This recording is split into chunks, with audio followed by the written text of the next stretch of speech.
Well, hello there and welcome to this episode of the Terri Cole Show. This is going to be a little bit of a different episode because in this episode, in honor of Mental Health Awareness Month, I'm actually sharing with you, really for the first time publicly, my own mental health journey and why I do what I do and why I'm so passionate about making mental wellness available to everyone, So that's what this episode's about. So I hope you're going to find it interesting. And before we get into it, if you happen to be new to this YouTube channel, please introduce yourself in the comments because we are a friendly group. Don't forget to subscribe and hit that bell icon so that you'll get notified every time I roll out something new, which is every Tuesday and every Thursday. And you know what? I wouldn't want you to miss a thing. I really wouldn't. So make sure you subscribe. If you happen to be new here and you don't know me, my name is Terri Cole. I'm a licensed psychotherapist, a relationship expert, and the author of Boundary Boss, which you can get at boundarybossbook.com. I love all your comments and questions. You guys know, those of you who've been here, know that I read them all and I love to highlight them. So today I'm highlighting a comment from Holly8222. And this is under the episode called Want Better Love in Your Life? Follow these 6 steps. And Holly says, very beautiful and helpful video and so glad I'm seeing your videos on YouTube. I love your beautiful teachings and wisdom and found you a few years ago when I really needed therapy. And I'm so grateful to find you again on here. Thank you for sharing your beautiful light and healing. Well, Holly, thank you for finding me on here. I love to be found and I'm so happy that the content that we're putting out here is helpful to you. That is the entire reason that I do it all. All right, so let's move it on into today's content. Let's talk about my journey, shall we? This is my mental health journey. That's what we're talking about. So I started therapy when I was 19, when I was in college. And I was really pretty much a pretty happy, well-adjusted kid. I, came from, regular dysfunctional family like everyone does. But my school, we had like a ton of snow and I went to school in the Northeast in Long Island and the school was shut down for like 2 weeks. And having all this time on my hands, I started feeling depressed, which was the first time in my life. Probably I was, how old, whatever 19 is. I guess I was a junior maybe or a sophomore. I didn't understand what was happening. I was like, wow, I felt lack of energy. I didn't want to get out of bed. I didn't want to see my friends.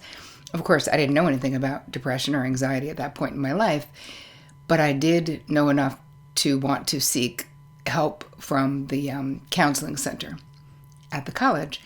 And that was the beginning of a long relationship. I met a therapist there who was a therapist in training, actually. And that started probably a 9-year relationship with that therapist. Started there and I continued after I graduated, literally taking a train from Manhattan to Long Island every Monday night for a very long time to see Bev, who actually I write about in Boundary Boss, because she changed my life so much.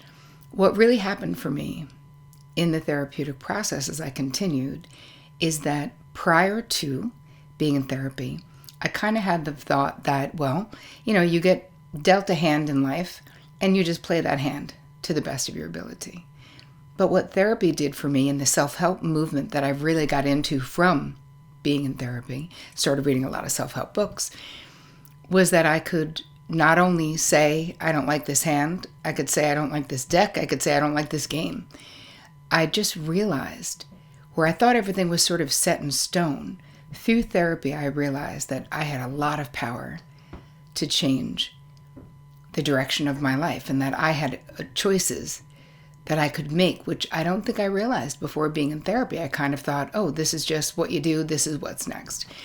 So I got into the world, still being in therapy, became a talent agent. At first, I was a talent agent for kids. Then I switched agencies and I started being a talent agent for supermodels and celebrities, negotiating contracts for Pantene and movie deals and TV stuff. So that's basically the world that I got into. And now I want you to keep in mind there was a parallel process going on where my mental health was getting better and better, and I was getting more and more successful in a career that was pretty unhealthy. Just being in entertainment, especially at that time, it was, as I like to say, not a hotbed of mental health. Very toxic. The boundary thing was major. And keep in mind, I was young.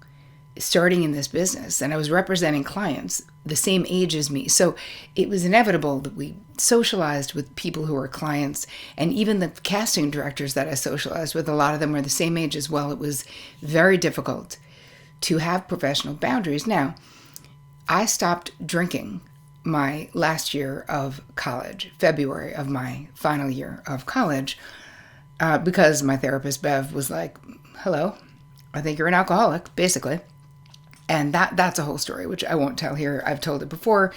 Anyway, the point is that had a lot to do with how accelerated my mental health growth, I believe, and my transformation, or just changing. Transformation sounds like I feel like you guys should throw me a parade. Like, I don't.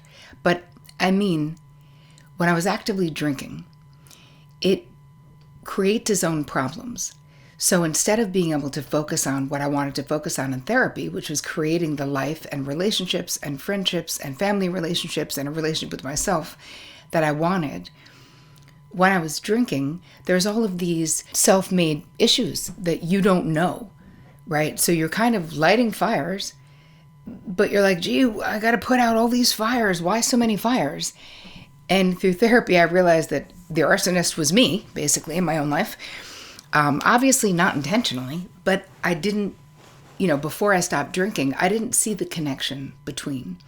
And it took a therapist who I really respected saying to me, if you don't seek help with a 12-step program and essentially stop drinking, I will stop treating you. And I was like, holy crap, this must be serious. Like, she was someone I respected. I was already seeing her for over a year by the time she confronted me with this. And I'm not kidding you guys. I thought that my behavior was normal because the world I came from, I wasn't doing anything that was so different from what a lot of people were doing. And I remember saying to Bev, well, if you think I'm an alcoholic, then everyone I know is an alcoholic. And she was like, that may be true, but I'm only treating you. And I was like, okay, fair point. So that accelerated the growth. Anyway, back to being in entertainment and just realizing what I was actually interested in doing, right? I couldn't get around the fact that the healthier I became psychologically, the more interested I was in helping my clients, the models themselves, get into drug treatment clinics, get into therapy, get into eating disorder clinics. Like, I didn't care about the Pantene deal anymore, and certainly not the way that I should for the job that I had. I definitely stayed a couple years longer than I should have because I kept trying to change the business, right? I kept complaining to my boss and going in and being like, I think that maybe we could make a collective effort to not call the models girls because they're grown women. I mean, if they're under 18, fine, but most of them aren't. Like, I was picking all these weird battles because I just felt like the business was so degrading to the models. I just didn't want to be a part of it. Telling people they needed to lose weight. I was like, never is that going to be me, people. You could pick someone else for that job.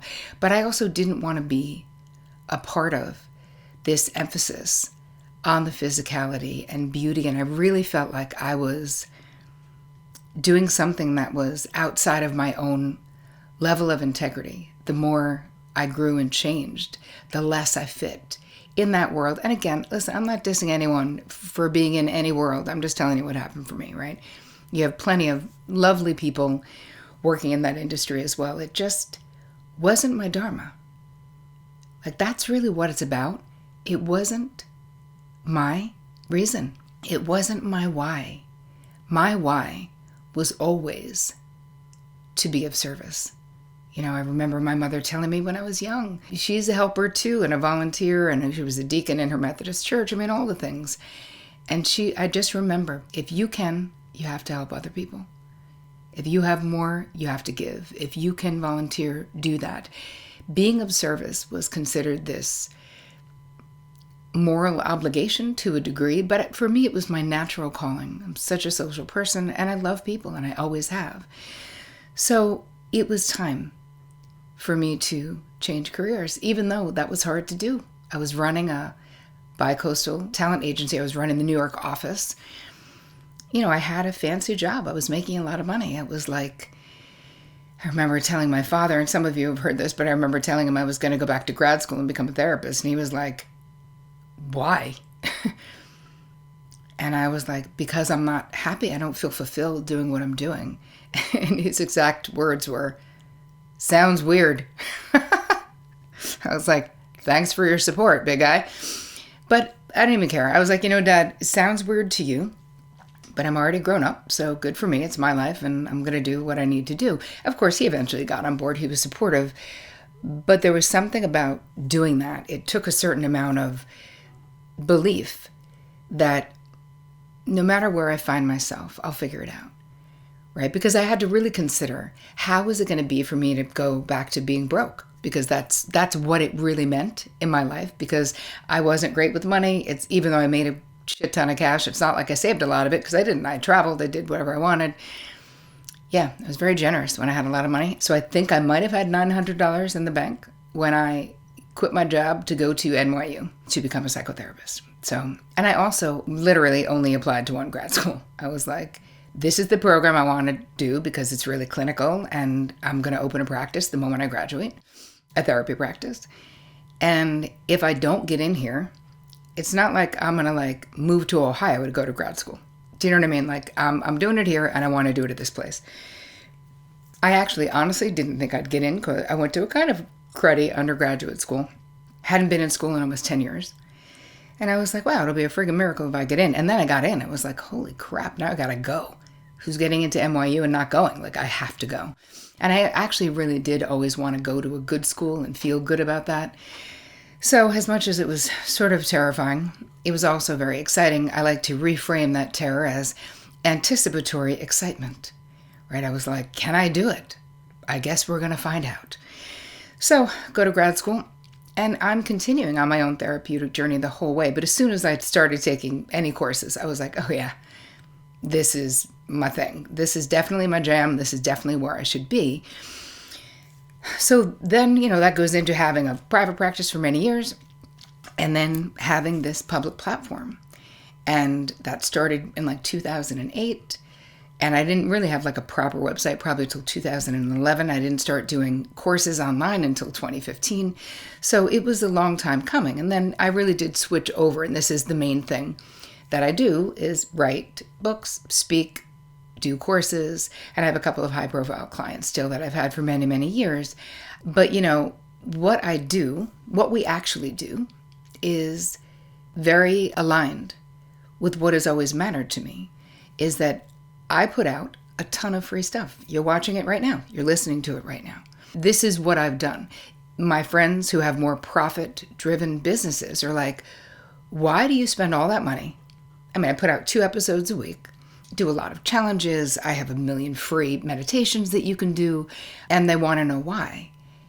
And truthfully, it's because my dharma, my purpose, is to reach as many people as possible, to reduce suffering, and elevate joy. This is what I want to teach people to do. Not that I'm doing it for you, but that I can teach you tips and techniques and strategies and help you understand more about your own mental wellness. And that will help you make decisions that elevate your joy and limit your suffering, right? And that is literally my entire trip. So when I finally wrote a book, I was so excited because, again, why? Because it's aligned with my mission, which is reach as many people as possible.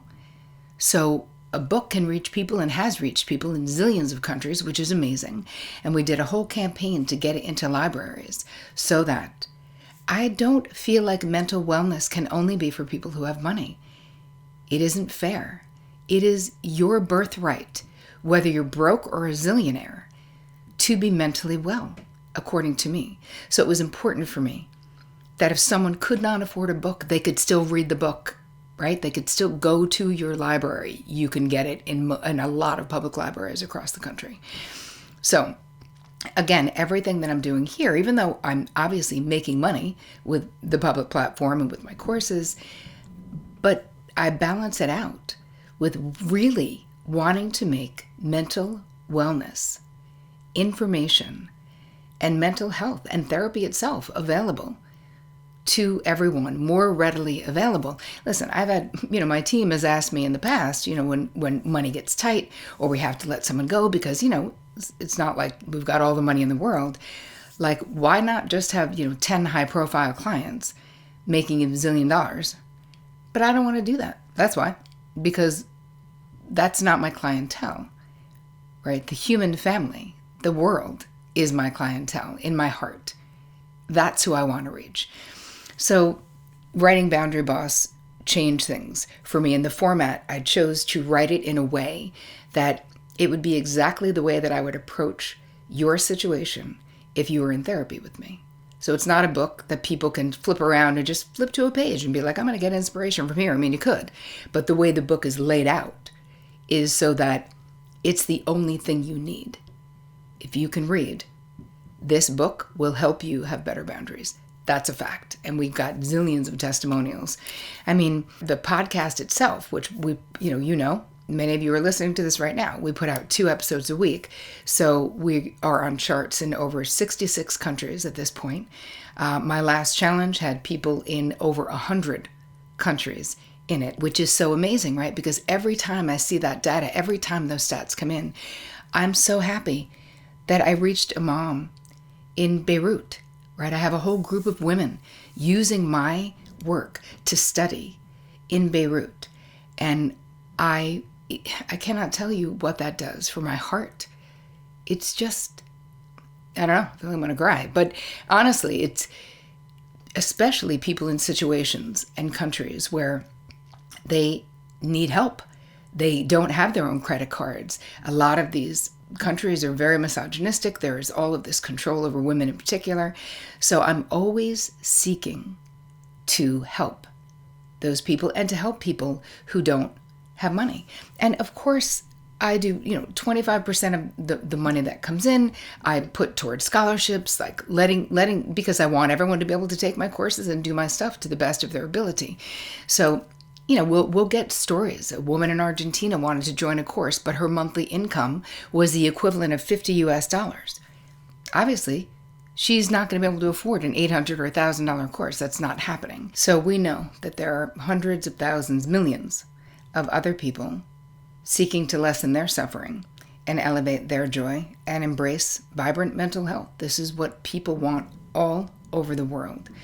So, aligned with my mission in life, I've recently started a membership that is super affordable, which gives you behind the scenes stuff, more access to me, so that really part of the membership being really reasonable, it's $15 a month, is so that I can continue to fund so much free content for others. So I'm telling you about it. If you want to do it, I would love to have you.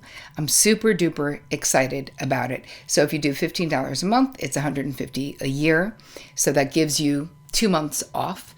But I want you to think about it. This is really supporting the Terri Cole Show. It's supporting me, but it's also supporting our positive ripple effect in the world, because this allows me to continue doing all that I'm doing. You can also sponsor someone else. So all the information will be in the show notes about that. But our mission is really to reach as many people as possible.